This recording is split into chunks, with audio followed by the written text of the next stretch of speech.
JB kita lanjutkan kembali Pak.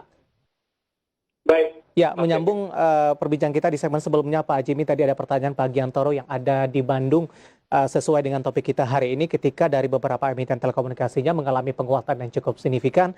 Ini bagaimana dengan Friend? Pak Giantoro sudah ambil posisi di 95, hari ini justru tertekan Pak Jimmy, 3,37% di level 86 Pak. Analisis dan rekomendasi Anda. Oke. Terima kasih Pak Giantoro dari Bandung ya untuk pertanyaannya. Jadi langsung saya jawab saja. Untuk frame ini Pak, sementara ini saya melihat masih wait and see terlebih dahulu karena kalau frame ini meskipun juga termasuk salah satu pemenang lelang ya untuk di 5G ini, namun seperti yang mungkin Pak Giantoro udah ketahui, beberapa waktu yang lalu frame ini baru menyelenggarakan right issue Pak, seperti itu. Sehingga jumlah lembar saham yang beredar tentunya semakin meningkat ya Pak ya. Jadi likuiditasnya semakin meningkat sehingga tentu saja hal ini juga mempengaruhi harga saham yang ada di pasar. Sehingga untuk trend, meskipun saya melihat secara pergerakan nampaknya masih tetap uptrend, namun sementara masih kalem dulu Pak Giantoro. Semoga menjawab untuk trendnya. Oke, sudah ambil posisi di 95 Pak Jimmy. Oke, kalau untuk ambil posisi di 95, ya dengan adanya 5G seperti itu, saya pikir saya menyarankan untuk Pak Giantoro untuk bisa hold terlebih dahulu. Baik, beralih ke pertanyaan kedua, BABP Pak Jimmy, Bank MNC Internasional, ambil posisi 150, hari ini penguatan masih terus berlanjut di 11,52%. 184, sudah profit sebenarnya Pak Jimmy, bagaimana strategi untuk memaksimalkan profit untuk BABP? Oke, untuk BABP ini saya melihat ya, untuk uptrend-nya masih tetap terjaga, bahkan hari ini melanjutkan penguatan lagi, seperti itu. Sehingga saya melihat BABP ini nampaknya akan menguji level psikologis 200. Nah, di sini saya menyarankan kepada Pak Giantoro ya untuk bisa ibaratnya mulai dikelola untuk profit manajemennya seperti itu. Baik, target price maksimal untuk profit taking Pak Jimmy? Oke, sementara saya melihat ya di range mendekati 200 level fraksi nampaknya cukup layak untuk dipertimbangkan. Baik, jawaban untuk Pak Giantoro yang ada di Bandung, dan lagi-lagi keputusan investasi tetap ada di tangan Anda para investor dan trader pasar modal Indonesia. Pak Jimmy, kita akan coba lihat terlebih dahulu saham-saham pilihan apa saja yang Anda rekomendasikan untuk perdagangan jangka pendek dan menengah. Dapat Anda saksikan juga di layar televisi Anda pemirsa, beberapa saham yang direkomendasikan diantaranya PPRI, ERA, MDKA, dan SCMA. PPRI tadi juga sempat kita bahas. ERA supportnya di 560, 580 dan resistennya 650 dan 700. MDKA 2500 dan 2600 dan resistennya maksimal di 3000. SCMA supportnya di 1580 dan resistennya di level 2000. 4 saham pilihan yang direkomendasikan, dan lagi-lagi keputusan investasi tetap ada di tangan Anda para investor dan trader pasar modal Indonesia. Pak Jimmy, rangkuman singkat Pak, 4 saham pilihan yang Anda rekomendasikan Pak Jimmy. Tadi BBRI sudah kita bahas Pak, fokus ke ERA, MDKA, dan juga SCMA Pak Jimmy.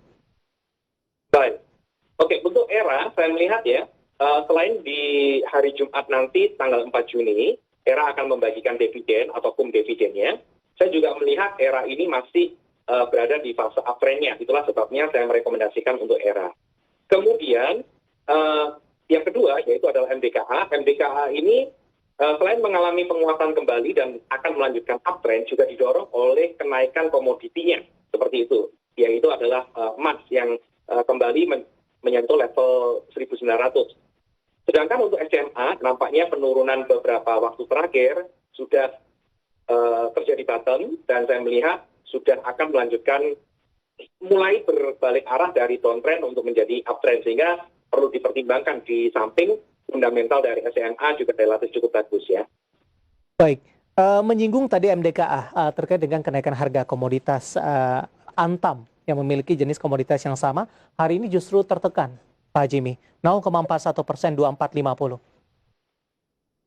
Oke, untuk kalau kita bicara Antam, dari sudut pandang saya nampaknya kita juga perlu bicara juga tentang Antam, Timah, dan Inco ya, karena umumnya trio ini atau terkenal trio tambang ini umumnya bergerak bersama-sama seperti itu. Kalau saya melihat untuk Antam menurut saya tinggal menunggu momentum aja ya. tinggal menunggu momentum. Saya memiliki keyakinan nanti Antam ini juga akan menyusul seperti itu, Mas Devi. Baik, dengan momentum pelemahan direkomendasikan untuk entry begitu Pak? Iya, untuk Antam kita bisa melakukan entry, namun jangan lupa untuk Antam selain emas juga perlu diperhatikan untuk harga komoditi nikelnya juga ya, karena Ya. Antam kan juga mayoritas kan juga di nikel, ferronikel tepatnya.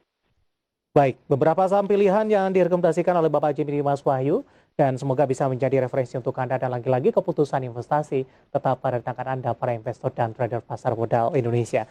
Sambil menunggu partisipasi line telepon selanjutnya Pak Jimmy di WhatsApp interaktif kami sudah cukup banyak masuk pertanyaan terkait dengan pergerakan beberapa saham Pak Jimmy.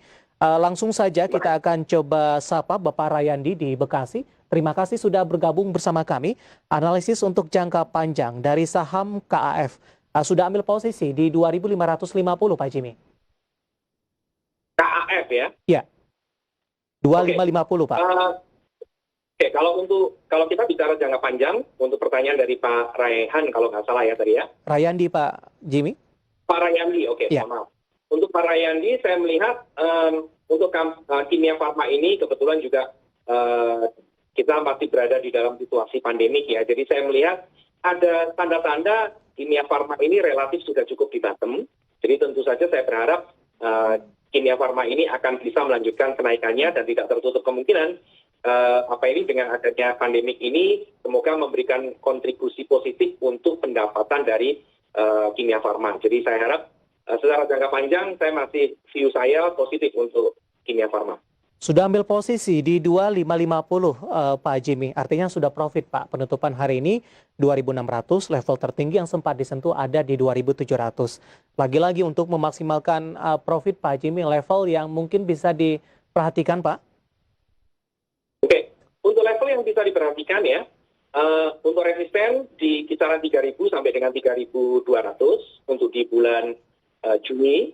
Kemudian untuk supportnya, saya melihat sebagai bagian dari manajemen risiko dari Pak Rifain ya, bisa di kisaran 2.500 sampai dengan 2.600 seperti itu. Baik. Support 2.500 dan 2.600, resisten di 3.000 sampai dengan 3.200. Sementara untuk jangka panjang lebih direkomendasikan untuk di hold. Dari Pak Rayandi di Bekasi, kita akan coba sapa Bapak Anggiat Butar-Butar, ini juga di Bekasi, Pak Jimmy. Mohon analisa jangka pendek, BRPT sudah beli di 925, support dan resistennya Pak Jimmy. 925 ya, baik. Untuk BRPT, saya melihat ini fase downtrend-nya masih cukup kuat, seperti itu, sehingga membutuhkan waktu untuk mengalami kenaikan ya. Namun, seperti yang tadi saya katakan di awal, Mas David, kalau misalnya kita melihat market kita kecenderungan di bulan Juni akan memiliki kenaikan yang relatif cukup baik, seperti itu saya yakin BRPT juga akan mengalami penguatan. Namun kalau sekarang saat ini jangka pendek saya melihat BRPT masih di dalam fase downtrend terlebih dahulu. Oke, posisi 925 Pak, tidak jauh dari posisi penutupan hari ini. Oke. Kalau sudah memiliki posisi di 925, menurut saya lebih pas kalau misalnya juga didampingi dengan manajemen risiko aja ya, seperti itu. Sehingga saya akan menyampaikan dari sudut pandang saya 860 sampai dengan 870 nampaknya bisa menjadi support yang bisa dipertimbangkan. Oke, 860 dan 870 untuk Bapak Anggiat Butar-Butar maksud saya di Bekasi yang sudah ambil posisi di 925. Kita beralih ke pertanyaan selanjutnya. Kita akan ke Jambi, Pak Jimmy. Ada Pak Budi, terima kasih sudah bergabung bersama kami. Mau tanya prospek PNBS. 1 pekan ke depan, di hal atau seperti apa? PNBS sudah ambil posisi di 121, Pak Jimmy. PNBS ya? Iya. Oke. Dari untuk perbankan, PNBS, sektor perbankan. Ya. Untuk PNBS, saya melihat kecenderungannya saat ini masih mengalami penurunan. Justru saya masih melihat lebih memfavoritkan PNBN dibandingkan PNBS. Seperti itu. Rekomendasi di 121 Pak? Di cut loss saja atau seperti apa? Untuk PNBS, nah kalau untuk PNBS ya di harga 121, kalau misalnya ada kesempatan untuk bisa kembali PEP atau ada profit sedikit, mungkin lebih baik saya sarankan untuk dilepas terlebih dahulu. Oke, baik. Jawaban untuk Pak Budi yang ada di Jambi. Pak Jimmy, kita masih punya satu segmen lagi. Masih banyak beberapa pertanyaan Pak Jimmy. Nanti kita akan coba ulas satu persatu. Kita akan jeda kembali terlebih dahulu. Dan pemirsa,